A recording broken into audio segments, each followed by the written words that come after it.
Assalamualaikum Bapak. Waalaikumsalam warahmatullahi wabarakatuh. Hari ini kita akan wawancara dengan Bapak Abdul Kaulan sebagai mantan Kapusdatin periode 2007 sampai dengan 2010. Pertama kali Bapak sebagai pimpinan Kapusdatin, awal masuk menjadi Kapusdatin gimana tuh Pak? Pimpinan terbesar apa? Tantangan terbesarnya? Ya, terima kasih. Ini dalam rangka hari ulang tahun Pusdatin yang ke-50 Pak. Selamat ya. Dan Pusdatin selalu sukses. Amin. Ya. Nah, tantangan yang saya hadapi ketika saya mulai menjabat Kapusdatin pertama yaitu sistem informasi yang ada di Pusdatin saat itu hanya sistem informasi penggajian. Ya kan, buat daftar gaji aja untuk Debhan dan TNI kan gitu. Sistem informasi yang lain belum ada. Nah itu tantangan saya. Ini merubah ini kan bukan hal yang mudah gitu loh. Jadi sedangkan aplikasi Siswohanak, Sistem Informasi Pertahanan Negara yang menjadi ikon kita belum terbentuk. Saat itu belum ada. Nah itu.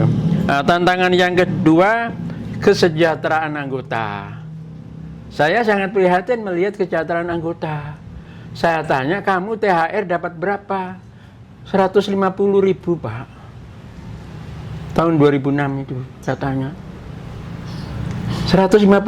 Lah, ini buat beli nasi gorengnya sudah habis kan gitu. Itu THR dari menteri. Semua sama, dari kapus sampai bawah 150.000. Saya sedih melihat begitu itu. Jadi bagaimana kita bisa meningkatkan kinerja kalau kesejahteraannya kurang? Nah itu. Setelah saya menjabat tahun 2007, THR saya jadikan 1,5 juta, 10 kali lipat. Nah, yang lain anggotanya pada nanya, Pak yang bener aja Pak, menteri aja 150, Bapak masuk 1,5 juta, dari mana Pak? Oke, itu visi saya adalah mensahkan anggota. Misi saya membangun lapangan parkir, saya membangun kios, membangun toilet umum, membangun lapangan futsal, lapangan badminton dan sebagainya. Nah, di situ. Nah, saya waktu itu jadi yang paling rendah dapat 1,5 juta. Dari itu variasinya dari 1,5 sampai 20 juta. Kolonelnya 20 juta. Ya saya bagi waktu itu berapa ya? Saya punya uang, dapat uang itu 600, saya ngumpulkan itu 600. Nah, saya bagi-bagi, ini masih sisa 150.000 ini. Ini buat saya ya. Itu. Wah, happy anak-anak itu. Waktu itu dari 150 menjadi 1,5 juta yang paling bawah. 1,5 juta. Nah, itulah. Jadi dengan demikian maka menjadi peluang untuk orang-orang untuk semangat. Jadi situlah saya membangun Siswohanak, ya kan, sistem informasi pertahanan negara. Jadi anak-anak punya semangat, punya gairah, gini. Jadi dengan mudah membangun itu. Pencapaian Bapak selama menjadi Kapusdatin, tantangan terbesarnya itu membuat kesejahteraan untuk anggota. Kesejahteraan. Siap. Melalui fasilitas yang Bapak bangun juga. Pak. Siap. Jadi itu karena itulah yang akan membuat semangat gitu. Kalau nggak ada itu ya orang memble, nggak ada apa-apanya, udah pulang aja lah. Kondisi organisasi ya saya kira sudah cukup memadai seperti keadaannya waktu itu. Ini tidak kekurangan bagian apa enggak, tapi semua sudah cukup karena yang ditangani hanya segitu. Ya kan? Nah, kemudian infrastruktur itu hanya pakai sarana telepon, yang lain kurang memadai, ya kan? Pakai VPN juga harus bayar kan gitu. Ini bandwidthnya rendah, ya kan? Komunikasi bandwidthnya rendah, jadi lelet itu. Jadi kalau mau komunikasi langsung online itu lama, nggak bisa. Itu mana bandwidthnya saat itu memang rendah, jadi tidak bisa ini. Jadi komunikasi data ini kurang memadai, jadi sulit untuk menjalankan aplikasi online. Nah, itu, iya kan? Siap, Kita betul, tahu Pak. kan online Iya. sulit. Sulit, Pak. Jadi yang bisa hanya offline aja atau saluran telepon karena bandwidth-nya rendah. Jadi mainframe-nya seperti PC, laptop apa juga ya rendah, speknya rendah. Jadi tidak bisa untuk mendukung keadaan sekarang. Nah, itu kondisinya seperti itu. Kalau masalah SDM-nya sudah memadai karena memang tuntutannya keahlian pendidikan saat itu baru sampai di situ. Program dan inisiatif strategi apa yang akan Bapak lakukan? Gitu, program Mas, ya? dan inisiatif strategi apa yang paling berkesan? Pertama yaitu pembangunan aplikasi Seswahanek. Walaupun belum bisa online penuh ya, tapi minimal kita bisa mengkomunikasi dengan satir lain. Kemudian kita menciptakan ada ruang multimedia, ya kan, menciptakan itu untuk ruang rapat apa itu kan untuk menunjang ini kan gitu. Jadi pendidikan di sana, Indonesia di sana gitu. Satker ya pendidikan di situ. Itu. Jadi kemudian masih menyangkut peningkatan kesejahteraan yang luar biasa buat para anggota kan gitu. Nah, kesejahteraan di sini apa? Itu kita membuat aplikasi, buat program. Ya kan, si Satker mana? Satker Pusehapcat misalnya. Membuat ini kita yang buat. Ya kan? Kita yang membuat ini terus kita dapat ongkos dari situ. Jadi para programmer, itu semua dapat dari situ. Satu lain termasuk Irjen itu juga begitu. Kita yang membuat aplikasi apa? Kita paparkan ini loh. Jadi Irjen itu kalau melihat ini temuan apa itu kita buat aplikasi waktu itu. Saya masih ingat betul saya di situ. Jadi sampai saya disuruh sama sekretarisnya itu di Irjen apa mau bikin aplikasi ini. Ya kan, dapat banyak kan kita yang bikin, ya kita dapat juga gitu loh. Untuk kesejahteraan para programmer, nah itu dapat dari situ. Nanti beda dengan tadi kan saya membangun infrastruktur ya. Tapi kalau ini dengan softwarenya, dengan aplikasi itu ya mereka senang lah gitu. Nah, setelah itu yang kita membangun kesejahteraan anggota tidak mengambil uang APBN sama sekali. Jadi nggak ada yang bagi-bagi, nggak ada. Saya usaha sendiri. Itu yang membuat lapangan futsal kan, kios-kios, toilet umum, parkir, apa nih? Nah dari situ itu banyak sekali. Sampai waktu saya mau berhenti, udah ini tolong dimasukkan koperasi supaya bisa terus berlanjut kepada anggota. Terus yang kedua, program strategisnya itu saya membangun masjid sebagai sarana ibadah, ya kan? Jadi anggota maupun masyarakat, mungkin ada kebersamaan antara anggota dan pimpinan di situ, masyarakat itu, ya kan kita kenal kan menyatu. Nah selama ini mungkin anggota dengan kepimpinan kan terbatas atau rapat tertentu. Tapi kalau di masjid kan ngobrol biasa yang lain. Duduk sama-sama di situ kebersamaannya itu. Makanya saya bangun masjid. Begitu datang sana yang saya bangun masjid dulu. Karena ini untuk menyatukan ini. Kan semua orang membangun masjid yang non muslim saja ikut bantu gotong royong kan gitu. Tapi kesejahteraan itu nomor satu, jangan disepelekan. Tugas ini mau kita sampai 24 jam seminggu penuh nggak tidur ya tetap aja. Ada terus ya kan. Nah itu kalau tugas itu. Jadi pertama saya menciptakan kesejahteraan. Yang kedua memberikan contoh dan ikut bekerja, terlibat dengan anggota misalnya kerja bakti. Saya tidak menyuruh saja, tapi saya kerja bakti saya ada di situ.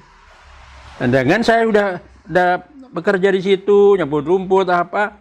Nah, para kolonel datang kan saya tidak perlu menegur, tapi dia sendiri yang malu kan. Nah di situ saya berikan contoh. Itu. Nah itu akhirnya kan tanpa memerintah tanpa apa, jadi semua akan mengikuti. Saya datang di situ. main bola di lapangan gitu, ya kan, itu semua ikut itu. Rame. Kemudian merutinkan ibadah sholat berjamaah. Nah itu sudah saya sarankan untuk sholat berjamaah di masjid ini kita rutinkan. Bahkan saya setiap minggu habis subuh ada tausiah dari saya dilanjutkan dengan makan gratis, sarapan gratis. Jadi saya nggak, ini orang pada datang, alhamdulillah senang. Anak-anak remaja itu udah yang ngurusin ini, menaruh ini makanannya apa itu. Nah itu selesai beres, bersih gitu. Anak remaja ke saya itu betul sangat membantu saya. Nah itulah. Sehingga kalau saya ngadakan tausiah di hari lain, di waktu lain itu sulit. Sore wah capek Pak, baru ini macet kan gitu. Nah, kalau subuh kan nggak ada yang kan. Nggak ada. Habis subuh itu paling 1/4 jam sholat, terus itunya setengah jam, 1 jam. Di jam 6 udah selesai. Yang mau kemana ke Jakarta Barat, ke Jakarta Pusat, ke sana ya sudah selesai kan? Iya. Sudah sarapan, sudah apa? Nah seperti itu. Terus lanjut apa lagi? Pengalaman unik apa yang tidak terlupakan bersama staf dan stakeholder gitu Pak? Ada pengalaman unik ya, Ya. yang tidak terlupakan bersama staf. Ya.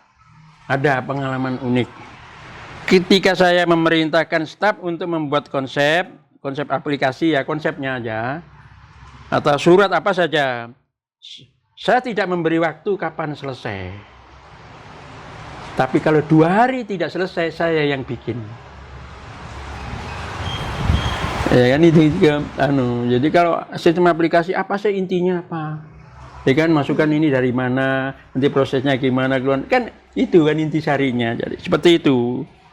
Nah, kalau 2 hari tidak selesai, saya yang bikin. Perubahan terbesar yang dicapai Pusdatin saat itu ya. Iya, selama yaitu kepemimpinan Bapak.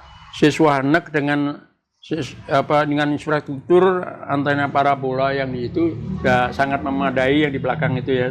Oh iya, tahu Pak. Masih ada nggak itu? Parabolanya masih ada Pak, tapi tidak berfungsi. Iya, karena itu dulu dari Huawei, dari Cina. Dari Cina. Ya. Jadi bisa menghubungkan ke semua angkatan waktu itu di situ. Iya. Kemudian sistem informasi material itu yang bisa menghubungkan sampai ke kodam-kodam itu. Iya. Itu waktu itu. Tapi nggak tahu sekarang. Ya, nanti sekarang ini sangat terpengaruh. Ya, sangat berpengaruh pada prioritas Pusdatin kan. Ya, jadi harus bisa memilih mana yang dibutuhkan oleh ini, karena banyak sekali sistem informasi, sistem aplikasi kan. Iya. Wah, udah nggak kehitung jumlahnya. Iya kan gitu. Ya, jadi kita harus cepat mengikuti dan menyesuaikan. Sebab kalau kita hanya diam, tidak mau berubah, maka kita menjadi penonton. Iya kan? Jadi penonton, alias ketinggalan zaman. Apalagi dengan adanya artificial intelligence ya. Iya kan? AI. Maka harus bisa mengikuti dan memanfaatkan teknologi AI. Saya pernah membuat teknologi AI itu. Saya punya gambar seperti duk ini. Saya promptnya saya suruh naik motor, bonceng barang, benar backgroundnya pantai, ada turis yang berjemur di situ. Saya bikin itu dari AI, dari prompt AI. Jadi saya promptnya itu memang harus lengkap. Jadi itu nanti kalau wah mudah sekali, nanti sekarang sudah nggak perlu capek-capek nyari bahan kan gitu. Sudah. Nah itu harus diikuti. Kalau nggak ketinggalan zaman nanti. Jadi jadi penonton aja gitu.